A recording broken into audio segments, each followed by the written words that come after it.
மொழி செத்து போனது தெரிகிறது. என் மொழி சிதைந்து அழிந்து போய்விட்டது. உலகத்தின் முதன் மொழி தமிழ், முதல் மாந்தன் தமிழன். உலக மொழிகளிலே நன்கு கட்டமைக்கப்பட்ட மொழி, சீர் அசை சந்தம் யாப்பு தொடை என்று நன்கு கட்டமைக்கப்பட்ட மொழி என் உயிர் தமிழ் மொழி. எல்லாரும் அவனவன் தாய்மொழியில் பேசுகிறான். நான் அந்த மொழிகளின் தாய்மொழியில் பேசிக் கொண்டிருக்கிறேன். எல்லா மொழிகளும் மனிதனால் பேசப்பட்டது. என் மொழி என் இறைவனால் பேசப்பட்டது. மணி நெற்றி உமிழ் சங்கன் தளல் புரை சுடர் கடவுள் தந்த தமிழ்கிறான். சிவபெருமானே தந்த தமிழ்றாங்கிறான்.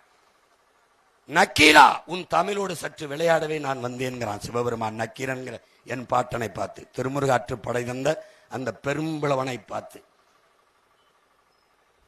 சிவபெருமான்.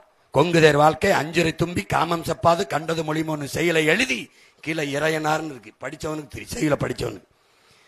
அவையே உன் தமிழள்ளி பருகவே வந்தோன் என்கிறான் எங்களுடைய முருக பெரும்பாட்டன். அவ்வையின் தமிழள்ளி பருக வந்த முருகனின் தமிழ் இல்லை. நக்கீரனின் தமிழோடு விளையாட வந்த என் சிவனின் தமிழ் இல்லை. கால கொடுமை. பயிற்று மொழியாக இல்லை, வழக்காடு மொழியாக இல்லை, ஆட்சி மொழியாக இல்லை, அதிகார மொழியாக இல்லை, பயன்பாட்டு மொழியாக இல்லை, பேச்சு மொழியாக இல்லை, எழுத்து மொழியாக இல்லை, எங்கும் இல்லை என் தாய்மொழி தமிழ். எங்கும் தமிழ், எதிலும் தமிழ். வெற்று முழக்கமாய் போனது. வீழ்வது நாமாக இருந்தாலும் வாழ்வது தமிழ். வெற்று முழக்கமாய் போனது. எப்படி? இப்போது வீழ்வது தமிழாக இருந்தாலும் வாழ்வது நாமாக இருக்கட்டும் என்று மாட்டிவிட்டார்கள்.